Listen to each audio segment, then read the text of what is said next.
Hello everyone.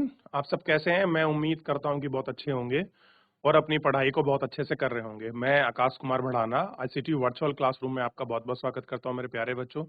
जैसा आपको पता है मेरे प्यारे बच्चों, हमारी 12th क्लास है, व्यष्टि अर्थशास्त्र हम लोग देख रहे हैं। आज चैप्टर नंबर हम लोग 6 शुरू करेंगे, प्रतिस्पर्धा रहित बाजार। तो इसको हम लोग गौर करके देखेंगे। नया चैप्टर है तो आपको बहुत अच्छे से पढ़ना है और इस बुक का जो है अंतिम चैप्टर होगा। उसके बाद हम लोग अपनी जो है समष्टि अर्थशास्त्र की बुक को प्रारंभ करेंगे। तो सभी बच्चे मेरे गौर करके अच्छे से आपका देख लीजिए। हम चलते हैं सीधा डिजिटल बोर्ड। लेसन नंबर 6 है आपका, ठीक है। और इसमें हम आपका 6 में देख रहे हैं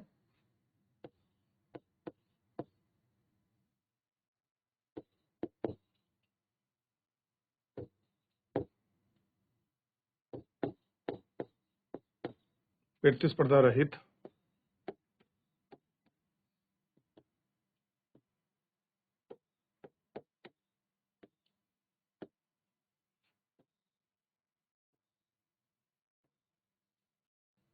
सबसे पहले हम लोग इसमें क्या शुरू करने जा रहे हैं। तो इसमें कुछ आपके कैसे हैं स्मरणीय बिंदु हैं जिनको आपको याद रखना है। क्या कह रहे हैं?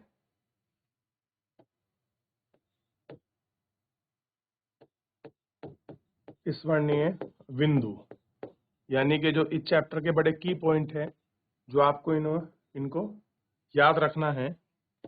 उन सारे की पॉइंट को आप लोग अच्छे से देखेंगे और बात करेंगे। जैसे इसी में हम अगर सबसे पहले पॉइंट की बात करें, देखिए कह रहा है एक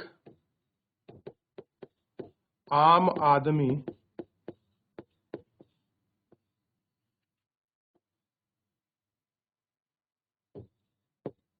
के लिए, एक आम आदमी के लिए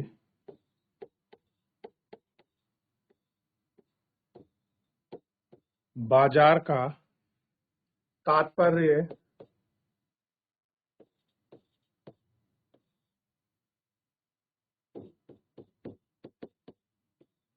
पैसे,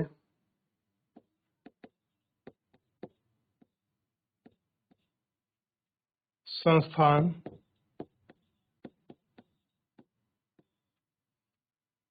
विशेष से होता है, विशेष से होता है जहां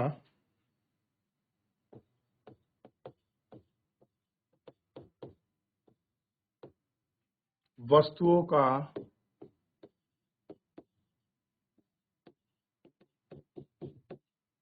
क्रय और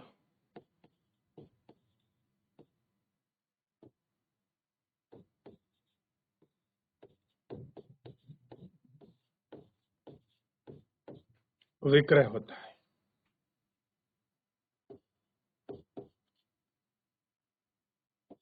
अर्थात वह स्थान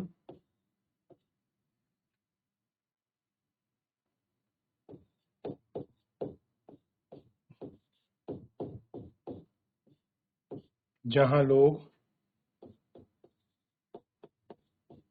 एकत्र होकर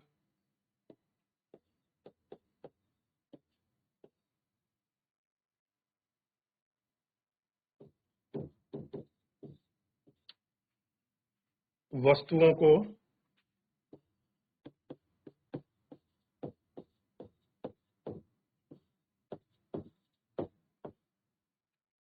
तथा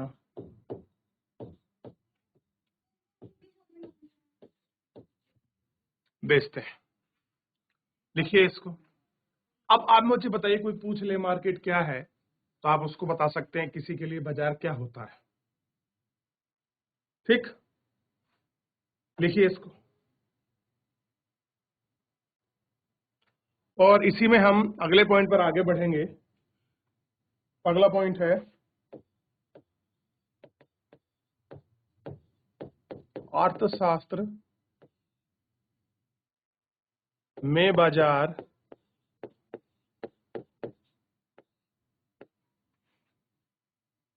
से अभिप्राय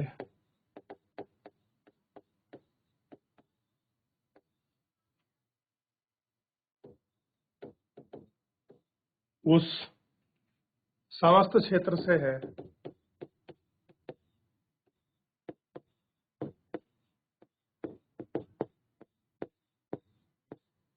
से है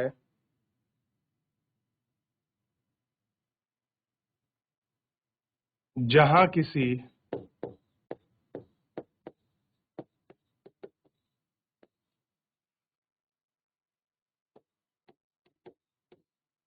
वस्तु के क्रेता और विक्रेता तथा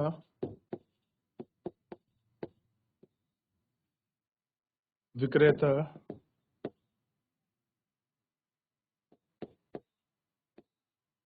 स्वतंत्र रूप में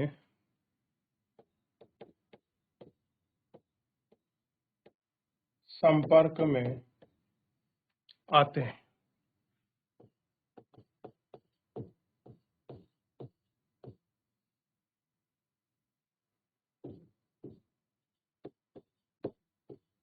जहां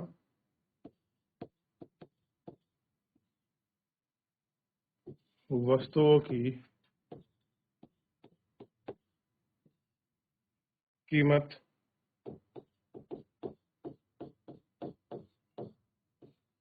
सुगमता व शीघ्रता से समान होती है।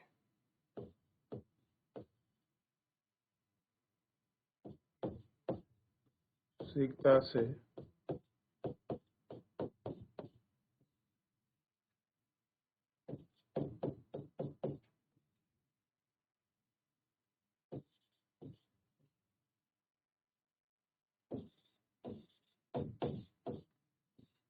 की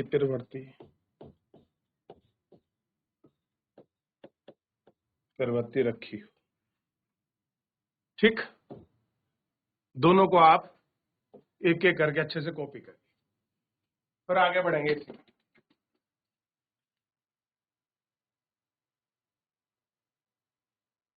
हो गया कॉपी? आगे बढ़ जाएं। चलिए अगला पेज कॉपी करें।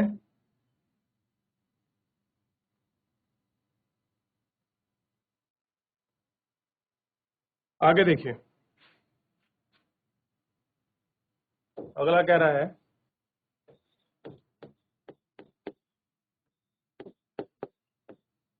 बाजार में, क्या कह सकते हैं, बाजार के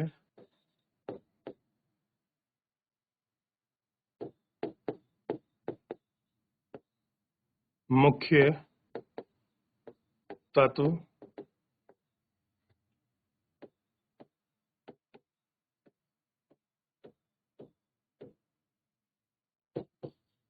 सबसे पहले देखिए, वस्तु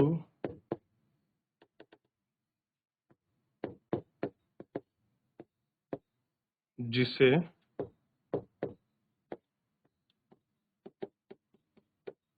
बेचा और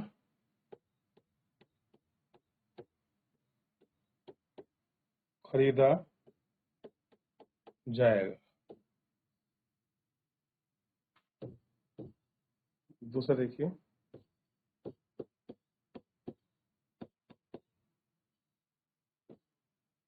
क्रेताओं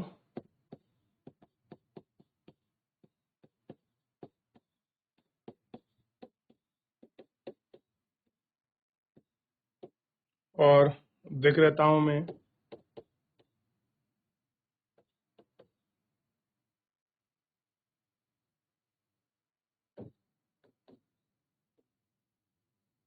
स्वतंत्र संपर्क। तीसरे में देखिए, इसी में कीमत एक होने में,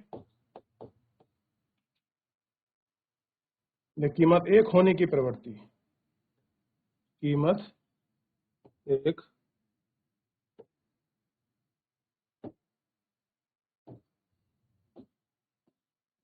होने की प्रवृत्ति। अब देखिए कीमत एक होने की क्या प्रवृत्ति है, इन तीनों कंडीशन को लिखिए। उसके बाद बाजार संरचना के निर्धारित जो आपकी प्रवृत्तियां हैं उन सारी प्रवृत्ति को हम लोग गौर करके इसमें देख लेंगे कि कौन कौन सी प्रवृत्तियां हमने इसमें लेनी है, कौन कौन सी प्रवृत्तियां हमें ली गई हैं। चलिए, हुआ इतना? चलिए आगे देखिए।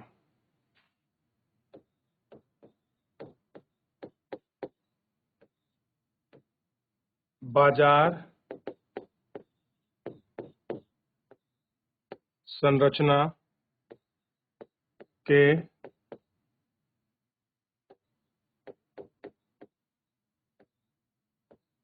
निर्धारक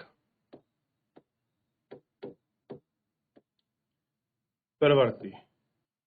ठीक, सबसे पहले में अगर हम बात करें तो पहला है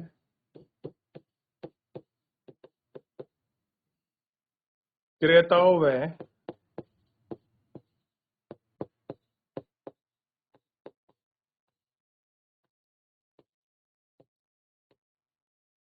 विक्रेताओं की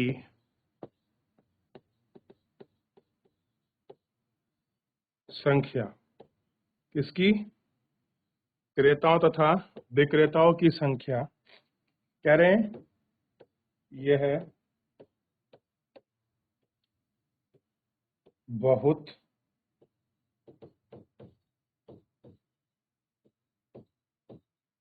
अधिक है। कह रहे हैं यह कैसी है? बहुत अधिक है, या फिर अधिक है, या फिर क्या कह रहे हैं? कम है, या केवल एक है। ठीक, अगला देखिए।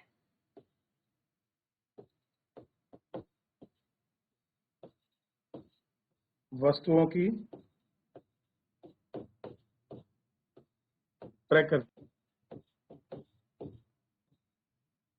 वस्तु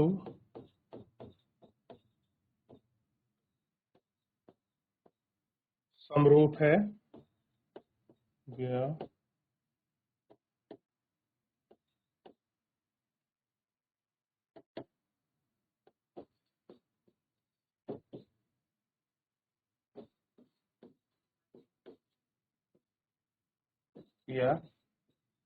विभेदीकृत है। अगला देखिए।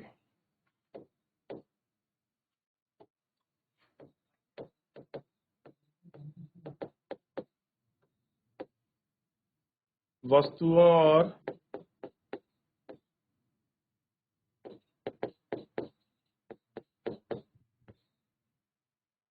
संसाधनों की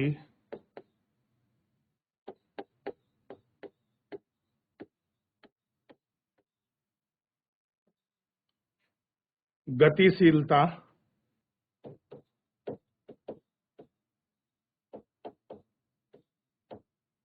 वस्तुओं और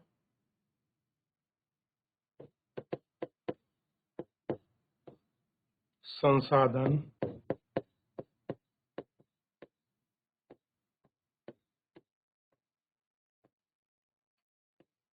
गतिशीलता है, या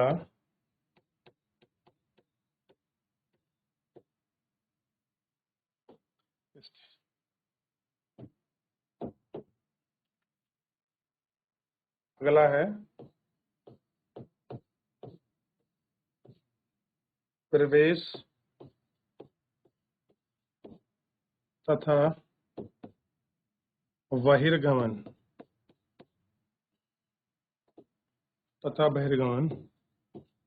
की स्वतंत्रता।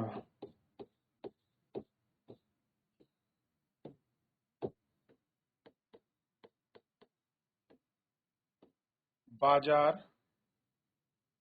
में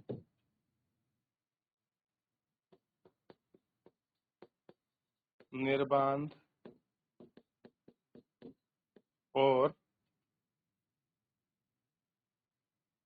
मानव निर्बाध प्रवेश तथा बहिर्गमन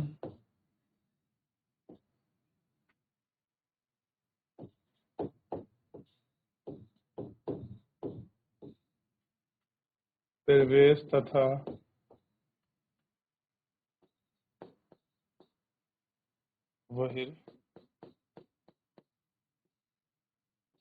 बहिर्गमन पर रोक टोक।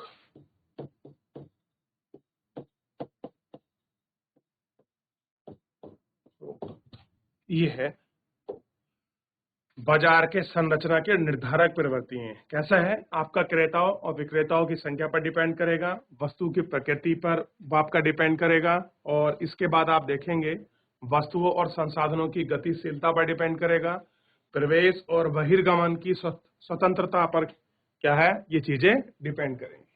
तो इन सारी चीजों पर ही आपका डिपेंडेबल है बाजार संरचना, मार्केट स्ट्रक्चर को आपका डिसाइड करने वाले जो आपके प्रवृत्तियां हैं वो इसमें लिखी।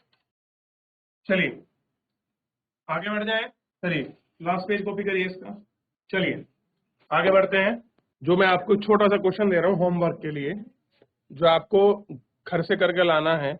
अगर मैं आपसे कहूँ ये पार्ट आपका होमवर्क का है, तो क्या पार्ट है, थोड़ा सा इसमें गौर करके आप लोग देख लीजिए। पार्ट है, ये आपका होमवर्क का क्वेश्चन है, एकाधिकार का अर्थ एवं विशेषताएं। बताइए क्या होता है एकाधिकार। तो मेरे प्यारे बच्चों, आप सभी को जो है एकाधिकार जो है आपका बाजार में क्या उसकी स्थिति है, और हम आपका वस्तुओं की बात कर रहे हैं एकाधिकार की, या फिर आपका फर्म की बात कर रहे हैं, तो इसके विषय में हम लोग जो है आपका हम नेक्स्ट लेक्चर में देखेंगे। तो आप लोग प्यारे बच्चों, सभी बच्चे क्या करें, आप लोग एक बार अच्छे से घर पर पढ़ के आइए, इसको लिख कर लाइए। आप लोग जब नहीं कंटिन्यू करेंगे तो कल मैं आपको करा दूंगा, लेकिन आप लोग करके आएंगे तो आप एक बार चेक कर पाएंगे कि हमने कितना ठीक किया है, कितना सही, कितना गलत है। इसके विषय में हम लोग कल शेष बात करेंगे। तो फिलहाल आज के लिए इतना ही।